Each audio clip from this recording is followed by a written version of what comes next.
So this is the last coach chat session for this season for FTC. If you've missed the previous ones, you can check them out in our public drive. And Matt, if you could drop that link in for anybody who doesn't have that, that would be great. Indeed. So some of the places that you can locate resources for the season, we have FIRST Chesapeake resources. So we have our Slack. We have the FTC Link blog, which is our newsletter that we send out once a month. Our FIRST Chesapeake website, our public drive, which these public resources, that's what that is going to be linked to. And then we have an FTC resource hub. FIRST Inspires also has several different resources that are worth checking out. The Q&A is important because a lot of times all of those new things that teams are asking, there's answers to questions there, and it's really important to check that and make sure you're keeping up with those team updates and any changes that are being made or things that are being clarified for the season. The next thing is just a reminder. You need to make sure that your dashboard is updated. In order to compete, you have to have 2 coaches listed in your FIRST dashboard, and we need current email and contact information for those coaches. This is how we give information out about the events and the qualifiers. And so it's really important that this is an email address that you're checking regularly, not one that you're not going to check for like a month or 2 at a time. Another thing you need to do is make sure that you have your team members updated in your dashboard. You have to invite them. You can do that through the Express link, or you can do that through the Legacy. Either way, you do have to have your team members in there, and their parents do have to complete a consent and release form for them in order to compete during the season. So if you do not have those things, you'll be hearing from Matt with a list of the things that you have not completed, because we're working through each one of the qualifiers to make sure that everybody is ready and up to date and can compete this season. The other thing that I didn't mention is the coaches do have to go through the YPP screening. That is the youth protection screening, and that is just to make sure that we are protecting the youth on our teams. Are there any questions about any of those things? So if you have questions as I'm going through this, you can drop them in the chat. Matt will work on answering those, or he will pause me. Or also feel free to like raise your hand on the Zoom call and we'll get to you. So what should you be doing ahead of competition? The first thing relates back to what I just talked about. You do have to bring a printed copy of your roster that has these green check marks where it says consent and release on every single one of your students' names. If you do not bring a printed copy of your roster, then and showing that your students have a consent and release, we cannot allow them to participate. So it is really important that you do that. In the past, there have been paper copies.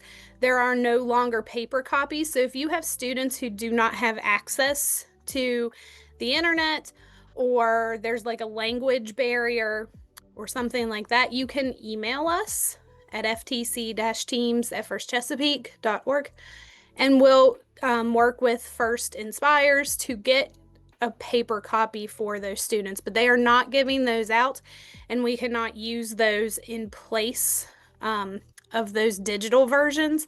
And so it's really important that you sign into your dashboard and get that paperwork taken care of. Another thing you should do prior to coming to competition is go through the checklist, which looks like this, for your robot. So when you get to competition, your robot will go through an inspection, and all of these things the robot inspectors will be looking for. And so it's really a good idea to go ahead and look through your robot, make sure that you're following all of these things, because you do have to pass inspection before your robot will be allowed to play the game. So it's a good idea. I usually, as a coach, I typically print off a couple of these and I just make the kids do them periodically, just to make sure that they're aware of what's on their robot and for them to make sure that they are being compliant with the guidelines from FIRST. The other couple things you should be doing ahead of competition. You want to go ahead and start preparing for your judging session. We'll talk just a little bit about judging in a few minutes. There is an hour-long judging training that happened last Thursday that is available in that public drive. If you did not attend that, I highly recommend going back watching that recording or at least looking through the slides. I did link them later on in this PowerPoint to the slides. So you want to prepare for that judging session. That means talk to your students about how to talk to adults, what they should do when they're presenting information, what kinds of things should be in judging, and we'll go over some specifics in just a little bit. But you definitely want to start preparing for that. If you are traveling, you'll want to arrange hotels, food, transportation. Many of the events will have concession stands. A lot of them will have like lunch pre-order links where you can complete that, and then you would have food that would be delivered to the venue. But those are things you want to start thinking about now, not when it is actual competition time.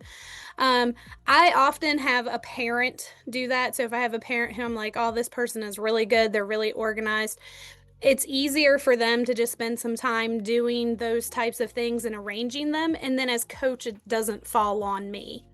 If you're a school and you have specific transportation requirements that you have to fulfill in order to take the students out of the area, you want to go ahead and make sure all of that paperwork is turned in and that is arranged. Another thing that you want to do is encourage your parents or family members to volunteer at the event. They cannot be judges, but they can do things like queuing, which means they would be going through the pit area and finding the teams that will be playing in the next robot game round.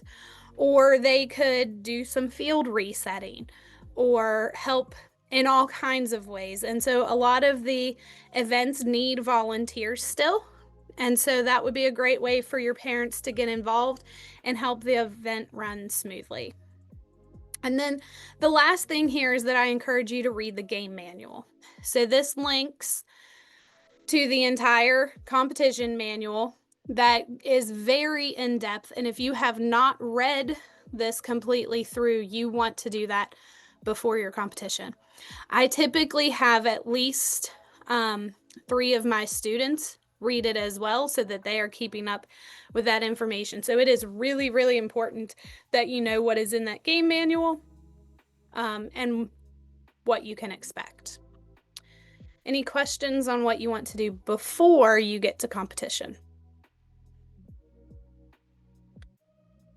Okay, so we will move ahead. On the day of the competition, we have included a packing list here. So when you click on that, you'll see the list. I'm not going to read through the entire thing, but these are things that you will want to bring with you. Things like extra robot batteries. Make sure you bring your robot. Make sure you bring your battery chargers, and so on.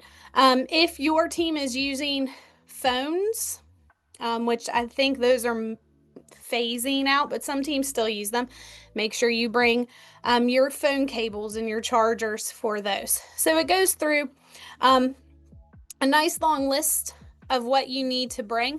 One thing I am going to point out is the table for your pit. So FIRST Chesapeake will no longer be providing tables for pits, and that is on each individual team to bring one to set up if you would like one in your pit area. I recommend a 6-foot table for your pit area. Most pits are going to be 8 by 8. And so a 6-foot table would fit in there nicely. Okay. And then safety glasses is also another big one. Every single team member does have to wear safety glasses in the pit area and in the competition area. That includes all the mentors. It also includes if you have parents or family members or community members who are stopping by, they do have to wear safety glasses in the pit. So it is important that you bring a whole lot of those. Bring enough for your team plus some. So that's a nice packing list that you can reference. Bonnie, And then, can I ask a question? I'm sorry to interrupt. Sure. Have you ever seen a team forget their robot? I have not seen a team forget their robot, but I have seen teams forget their batteries or like a charger for them. And so that's almost as bad, because without a battery, you can't, like, your robot won't do anything. So I have not personally seen that, but I'm assuming it probably has happened, but they're on the packing list because you want to bring that. So feel free to take this, make a copy of it, add to it specific things for your team.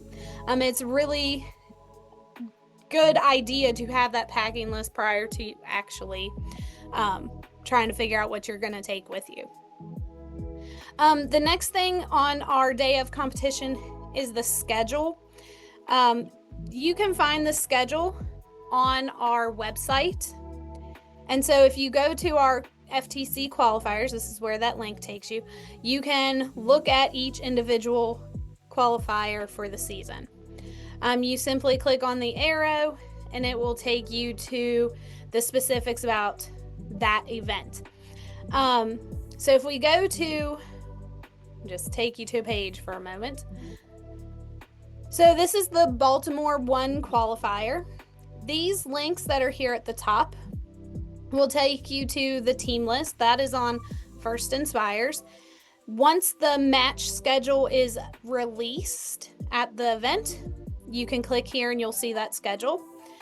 This is important for you to be able to keep track of when your team should be competing and should be on the field and should be queuing up and getting ready to go. You can also see the rankings after the event. The awards will populate.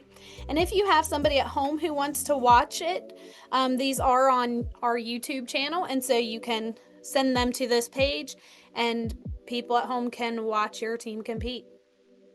In addition to that information, this also gives you the address for the events. It tells you a parking map, so it gives you information on where to park. It tells you what food is going to be available at the event. And then if they do have a pre-order link, you'll see a pre-order button and you can click on that and follow the directions to pre-order your food. It gives you information for coaches, information about judging, and then it also gives you an event detail schedule. Now, this is really important to look at your event schedule to know what time your event starts. There are 2 events that do have a late start. Baltimore is one of them, Baltimore 1 is one of them. And so that's why I picked this one, because it starts later than most of the other events. So these schedules are for those specific events. I highly recommend checking out the schedule for your event so that you know exactly what time you should be arriving. And it gives you a lot of information on pit size.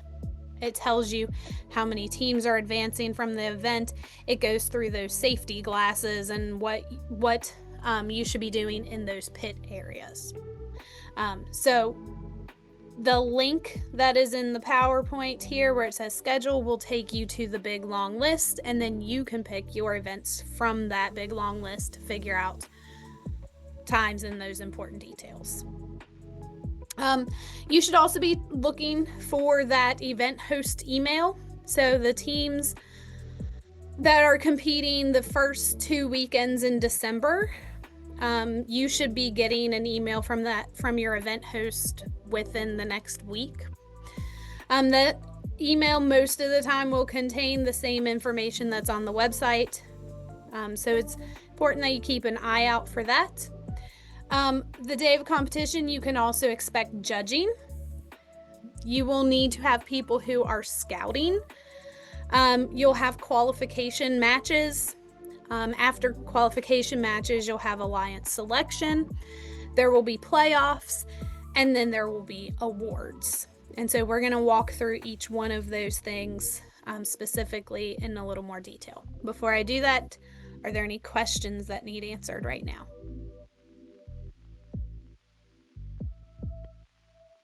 Okay.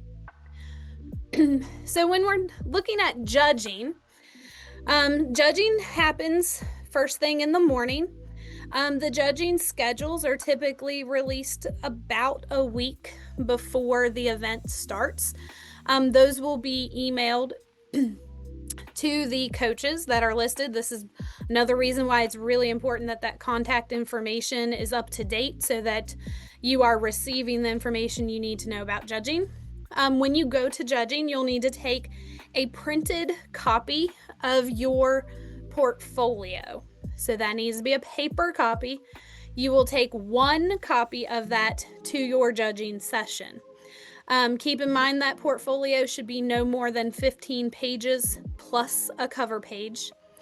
They will not look past the 15th page of information. So you should not include it because they will not consider anything past that 15. One of the things about your portfolio that you should consider is that the judges have 5 to 10 minutes to look through that portfolio. And based off of what's in that portfolio, they determine who gets the Think Award, the Control Award, and the Inspire Awards. And if you do have that information in there, but it's written in paragraphs, there is simply not enough time for a judge to actually be able to read paragraph after paragraph after paragraph, because 15 pages of paragraphs is too much to do in like a 5-minute time frame. And so it's really important that you use bulleted lists or pictures or diagrams, a combination of all of that, so that your judges can actually see what you've done this season without having to just flat out try to read what is in the portfolio. The evaluation sheets that I have linked in here, this just goes to the awards, which have your evaluation sheets here. So it would say for each award you have like the Inspire Award, and then it tells you what is required to win the Inspire Award. The Think Award, what you have to have. Now, all of them except for Inspire have some that are required and some that are encouraged. And so obviously, if you're doing all three of them, you're more than likely going to have a little bit higher of a score, because what they're going to do is say, okay, did you do required? And then when they're determining who gets the judge, they're going to be looking at, did you do those extra things? And so even though they are not required to be considered for it, if you want a chance at winning it, you should try to include some of those things that are encouraged to kind of give yourself a step above others. There, in the presentation from the other night, which I have linked here, there's an entire slide deck from our senior judge advisors in FIRST Chesapeake. And so they did this training. And if you did not go to it, please go back and see that, because they're going to give you a lot of really good details on what to expect from judging. So that is a valuable resource for you as you're preparing for judging. The judging session is 10 minutes long, so you'll be scheduled. That it typically starts at 8. Those delayed events, though, will start later. But judging typically starts at 8. And The way that works is you have a 10-minute part of that time, and the first 5 minutes is a planned presentation by your students. The judges will set a timer. They'll let you walk in, they'll set a timer, 5 minutes, you present. If the students are still talking when the timer goes off, the judges will more than likely cut them off. And then there are 5 minutes of questions. So it's a 10-minute total time. And then there is a 10-minute judge deliberation time where the judges can fill out those sheets and evaluate what happened during that 10-minute presentation. This helps them narrow it down to who receives the different awards for that event. And then after all of the teams have been judged, the judges will break into groups for each of the awards. So there would be a set of judges for the Control Award and a set of judges for the Think Award and Inspire Award and so on. And those judges will then go around and they will do pit interviews. And so they'll walk around the pits, they'll find the teams that they want to talk to. And you can kind of see this in the picture that's shown here. And the judges will ask additional questions. Your students who are in the pit, and you should have students in the pit the entire time, you want to prepare them to be able to answer questions about all aspects of the team. So if they're asking something about like robot design, whoever you have in the pit, you want to make sure that they can talk about robot design, but you also want to make sure that they can talk about the outreach that your team is doing. So this takes a little bit of coaching them up to make sure that they know what's going on in all aspects of the team and how to answer those questions. If you are wondering what types of questions that the judges might ask, this is a great resource for you. So this is a question bank. This comes, like, you can Google for this and you can find it. And it will give you some sample questions. Now, just because these questions are on here, does that mean that your students will 100% get asked every one of them? No. But these are questions that you can have some like mock interview sessions with your teams. And you can practice asking them the questions that are on these lists and have them practice answering them. So that's a good way to prepare them to be able to talk about all of the different parts of their team. And it also tells you what award that these are for.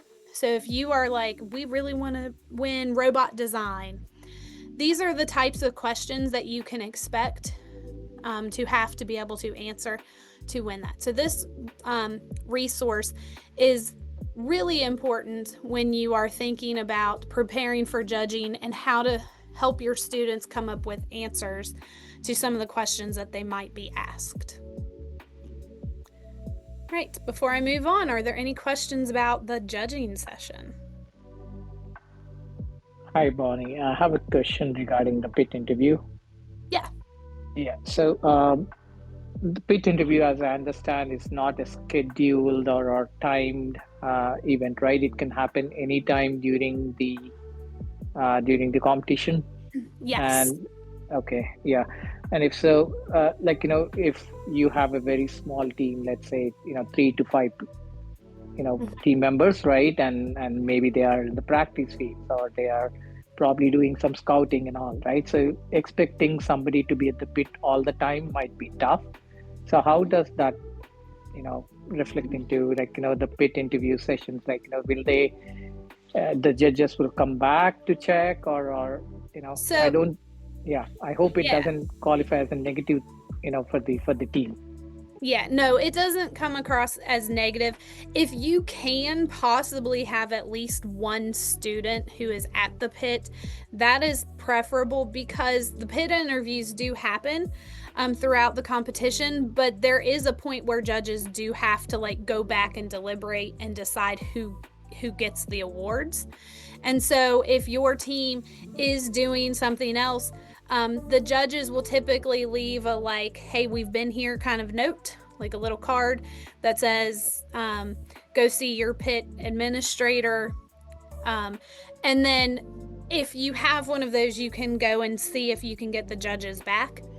It's really important to keep in mind, though, that they only have so much time during the day. And so if they can't ever get a hold of you, then they can't learn about your team. And so that would be, that would be really sad if they missed out just because, they were at the practice field. So if you can possibly have even just one of them, so if you have 5 kids on your team, just having at least one of them stay back would be preferable, just to make sure somebody is there who can answer the questions, or at least be able to say, oh yeah, they're at the practice field, let me go grab them really fast. So did that answer your question? Yeah, sure, that helps. Yeah, thank you. Yep, you're welcome. Does anybody else have any questions? Okay. So another part of the competition is scouting. When you are scouting at an event, you would want students who are going to pay attention to the qualification matches. So you can see kind of a sample of a scouting sheet from last season, where it is looking at what the teams do in their autonomous, how they play during their teleop game. So that would be your driver controlled game, and like their overall scores. This is important because at the end of the game, you have an alliance selection, which we'll talk about in just a little bit. But if your team is one of those alliance captains and you have to pick another team that you want to partner with for those final robot games, you want to make sure that you know the abilities of the robots that you are wanting to pair with.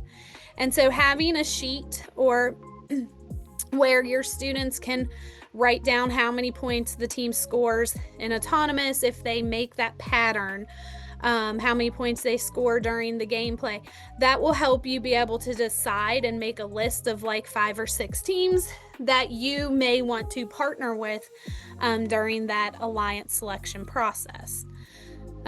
So there is a resource here that you can use.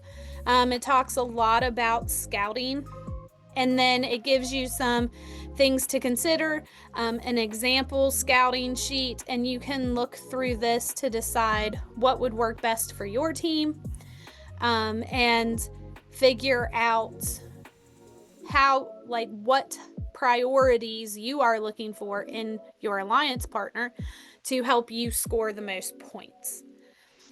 So feel free to use that resource, make a copy of it. You can look at this one from last year that's on this slide, make your own.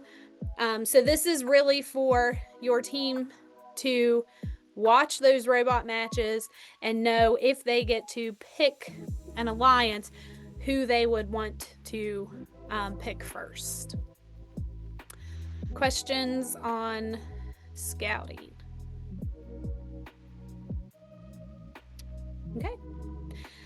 So the matches themselves, the first thing you need to know is that the match schedules are released the day of the event. They're typically out by 10 a.m. They do not get populated until after all the teams have checked in. And so once those are released, if you remember back on that event website, you can go to that event website and you can figure out which qualification matches your team is in. It is really important to, one, know which qualification rounds you are in. And the second thing it's really important to know is whether you are red or blue, because you have to have an alliance marker on your robot saying that you are a red robot or you are a blue robot. And so you want to make sure that you know which alliance you are on for that particular round. At all of the events starting at the regular time, there will be a driver's meeting at the field around 9:30 a.m. This is announced in pit, and every team must have at least one driver attend the meeting. If all of your drivers can attend the meeting, like your entire drive team, that would be preferable. But you do have to have at least one driver there.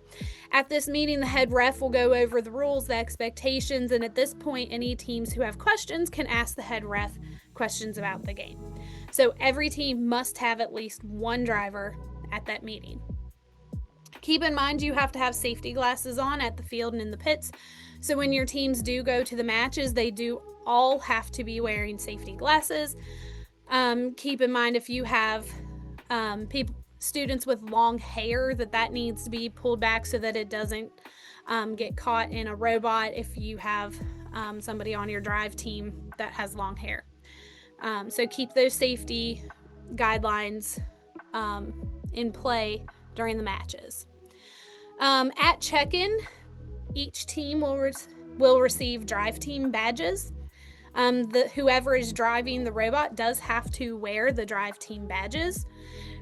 This year, this is a little different. You'll get the drive team badges at your first competition, and then you'll take those home and you'll bring them back with you to your second competition. So the drive team badges this year do not have to be turned in at the end of the match, but you do need to make sure that you bring them to your second competition. There will be a question box, so if something happens during the robot game, if one of the students is confused, there will be a question box for students to go to and ask questions. That's on page 156 in the game manual. So read that page, make sure you're familiar with that. It's a question box for students to be able to ask questions if something happens during the game that they need clarification on. Queuing, that means getting into the gym and ready before your match starts. You do have queuers that will be coming around, but it is preferable if teams queue prior to when their match will start. So keep an eye on that on the game, keep an eye on where they're at, and make sure that your students are in line and ready to go when their match starts. The alliance colors I did mention. Make sure you read all of the specific information in the competition manual surrounding those alliance colors, but you'll be either red or blue for the match. And one time you might be red and the next time you might be blue, or you might be red 3 times in a row and then blue 2 times in a row. So that's randomly selected when that match schedule is populated. Okay. Questions?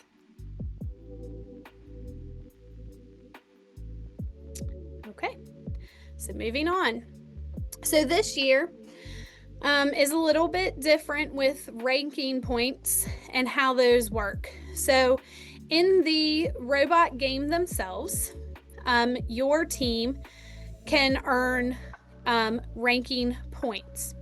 If you win the match, you get 3 points for that win. If you tie the match with the other team, you get 1 point for that. There are additional ranking points for each match. If you move, which means a combined leave and base points, at or above 16, so you have to leave the line during autonomous and you have to have those 16 points, then you would get a ranking point. For the goals, if you have 36 or more artifacts that are scored through the square on the goals, then you get a ranking point. And then pattern points are earned at or above 18 points. So you can earn an additional ranking point there. That means that each round you can have a possible of 6 ranking points. Okay. after the qualification matches, the team who has the most ranking points is first place. Teams who have the second most ranking points are second place, and so on. So this is how they determine who will be the alliance captains, which we'll talk about in just a minute. So it's based off of these ranking points, a total of 6 for each match. One thing that's important to note about these ranking points is that during these playoff matches, there are no ranking points because it's based off of wins and losses. So the ranking points only apply to the qualification matches, and there are 5 of them. And there are a total of 6 possible ranking points per match. Okay. So, alliance selection. So at the end of those 5 qualification matches, the top 6 teams will become alliance captains. Every single team that is at the event participates in alliance selection. Remember that teams are going to have those scouts who are sitting out there in the stands and watching these games and saying, oh, we would be great partnered with this team. So just because your team is not necessarily ranked in the top 10 doesn't mean that your team is not going to get picked for an alliance selection. I have seen teams that are ranked like 27 get picked for alliance selection, and that's because their team partners really well with one of these really high-ranked teams. So every team will participate in alliance selection, so they will send one student to represent their team. They'll all line up at the front of the event.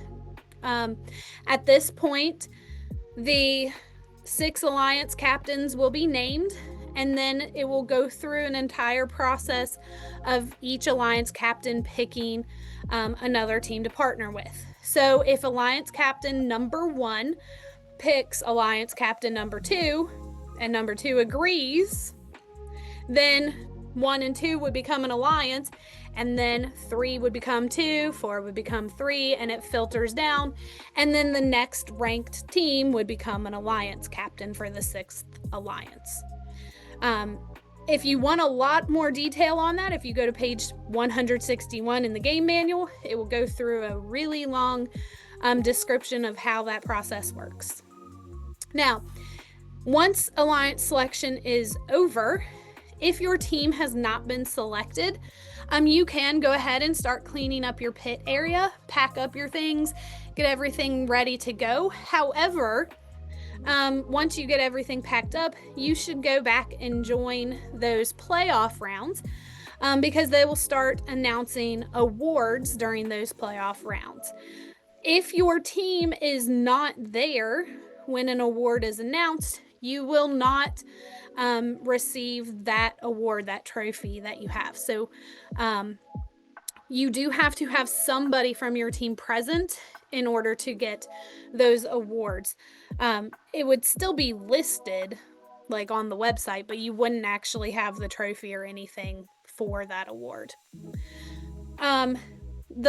It is a double elimination style bracket for these playoffs, and so in between some of the matches is when they start announcing the awards, and then at the end is when they typically announce the Inspire Award, which is the biggest award, and they also say who advances to the district championship. So it's really important to stick around for those awards, and even if you don't win, which is completely fine, you can still cheer on other teams.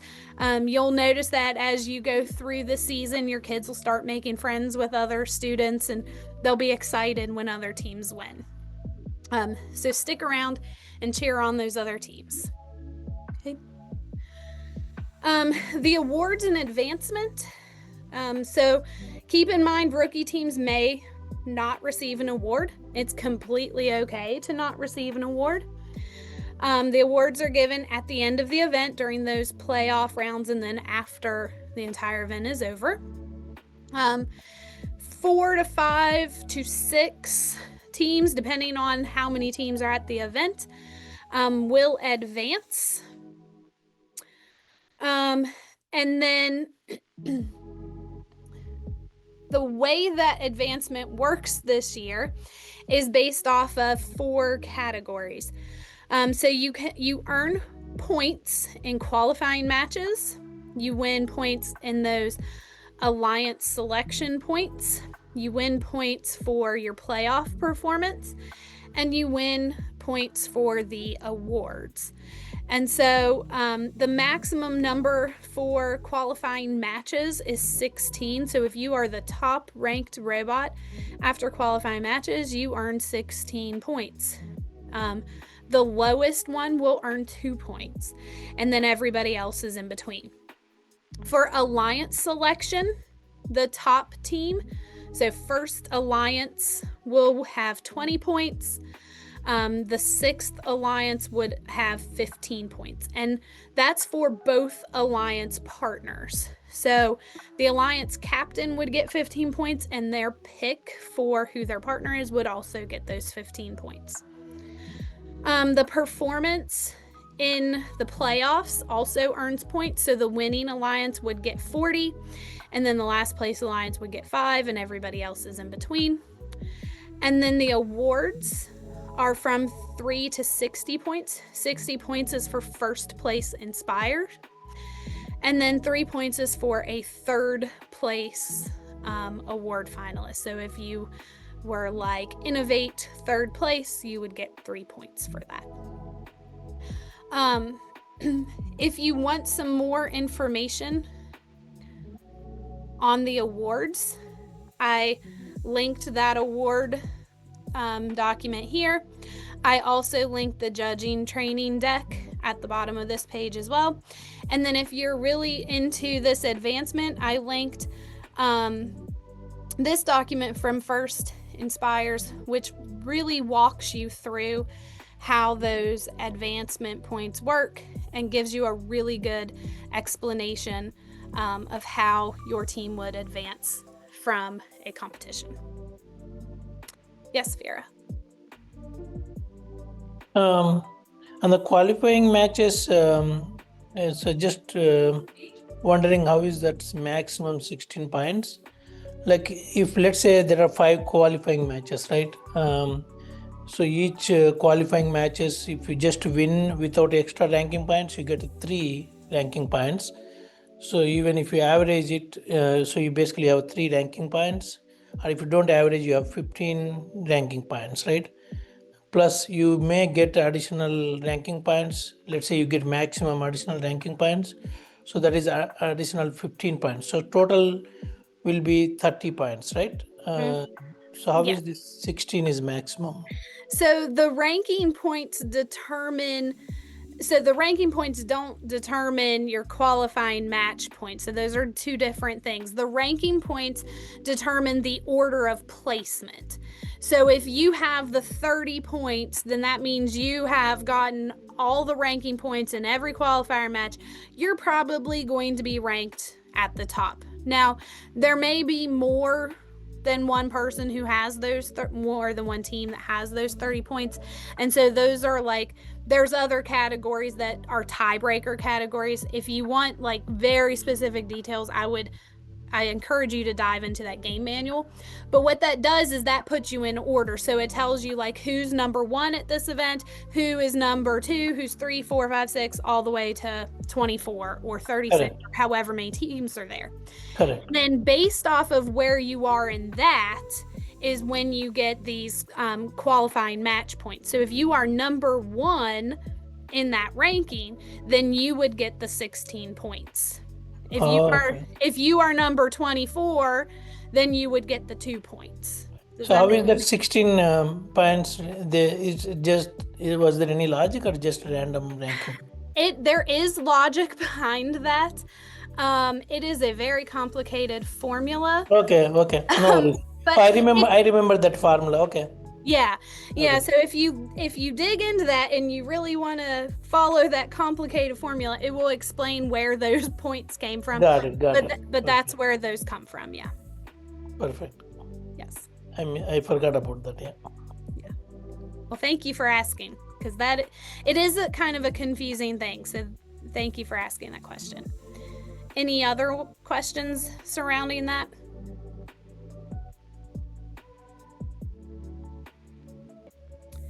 Okay, so then after the competition, what should you be doing? You should celebrate because you just made it through a competition, and hopefully you had a whole lot of fun and you learned a lot. I always love going to competitions and seeing everybody's ideas and how everybody is trying to solve the same problem, but they come up with some really awesome and creative ways to do that. So celebrate that. Celebrate your successes. Focus on your growth. What did your students learn from this? And then go back home and iterate. Reflect on what you want to change, what you want to make better, how you can do things better. So iterate. Go through and make some new changes to your robot. You can set new goals. So maybe you only scored 3 patterns. So maybe next time you want to score 5 or something. So you can set new goals and then start getting prepared for that next competition. Make sure you start all over again. Make sure you make that packing checklist and go through. Make sure you have your paper copies and just go through those lists again of what you need to do to be prepared for that second competition. Okay. And so that brings us to any other questions? And I'll kind of leave that open for a minute, and I'll go to our last slide here. So if you have a question, please feel free to ask it, but we would love to also get your feedback on this presentation. Your feedback helps us make sure that these coach chats are relevant and giving you the information that you need.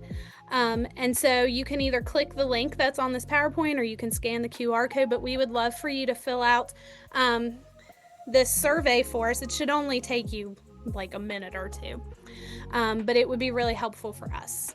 Yes, Vera. I think last year there was either percentage of number of teams that is competing will be advancing, or number of teams that will be advancing was posted on the website. Will that be the same case this year? I know it will be double the number of last year. Yeah, so that is on the website. I'm going to switch again for just a second, and then I'll come back to that QR code for anybody who needs it. So if you go to the events page, which this is linked in there, but if you're just going to FIRST Chesapeake, you go to FTC event list. And then you go to the qualifier. So let's go to, I'll just go DC because that's the first one. If you scroll all the way to the bottom, it tells you how many teams are advancing from the qualifier. Perfect. And it tells you how we came up with that number. Got it. Okay. Yep. And there's no round up, round down. So what the number that's on there is how many. We have a 96 team championship this year. So we made it pretty much twice the size of what it was last year, to allow more teams to be able to advance and have that next play. And so what we did is we took the number of teams that are competing at the event, we divided it by 10, rounded it, and added 2. Okay. That's the simple explanation of where that came from. Okay. So there is round up, round down is there. Okay. Yeah. Yep. It's either rounded up or rounded down. So we rounded it and then added 2. Got it. Yep. Thank you. Yes, you are welcome. Any other questions? Hi, Bonnie. I have one more question, and I missed the last week's judging, chat session or Zoom session. So it might have been covered, but let me ask it once more. So the question is, I believe a team can receive only one judged award, right? Yes. Either first place or second place or even third place, right? So if, let's say, a team is being considered for multiple awards, then that's something I believe the judges will, consider, and let's say, if a team is being considered for first place in one category and third place in other, then they would potentially give the first place award, right? Yes. Yes. All right. So this year, and that is different this year. So each team is only eligible for one award per event. Now, if you win it in your first one, you are still eligible, other than Inspire 1. I don't think you are eligible for that ever again if you win it until district championship. But you might want to check your competition manual for that. But I'm pretty sure that is what they said in the meeting the other night. But if you win an award at your first event, as long as it's not the Inspire 1 award, then you are eligible for those awards again in the second one. So if you, and in the judging deliberation room, if they're like, oh, you are third place Innovate and first place Robot Design, you would only get one of those. If you are being considered for multiple awards, they're probably going to be considering you for the Inspire Award, because that Inspire Award, remember, encompasses all of the other awards. Does that answer your question? Yeah, kind of, right? I mean, so like you mentioned, right? Let's say, there's a design award, you'll be considered for first place, but then for a control award, you're being considered for a third place. I believe the judges would deliberate, and since each award has an associated advancement points as well, right? So first place probably gets you like 10 I don't recollect, but maybe 10 advancement points, right? Is it 12? It's 12, maybe, yeah, 12. Is that right? And yeah, and then the third place is probably like 3 advancement points, right? So you would rather, as a team, you would rather get a first place in something where you can get 12 advancements. So the judges would also keep that in mind, was where my question was. Yes. Oh, yeah. Right? Yeah. They definitely would do that. So if you were up for like first place in Innovate and third place in Robot Design, they would give you the first place Innovate award. Right. Yeah. Yes. Yeah. Okay. Yep. Any other questions?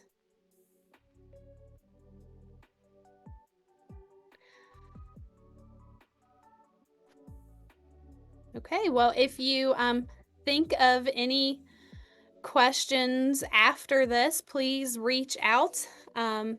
Our email address is ftc-teams@firstchesapeake.org. Matt, did you put that in the chat for them earlier? I have not put in our email address, so. Okay. If you want to pop that in there. Yeah. So if you have any questions, please reach out to us.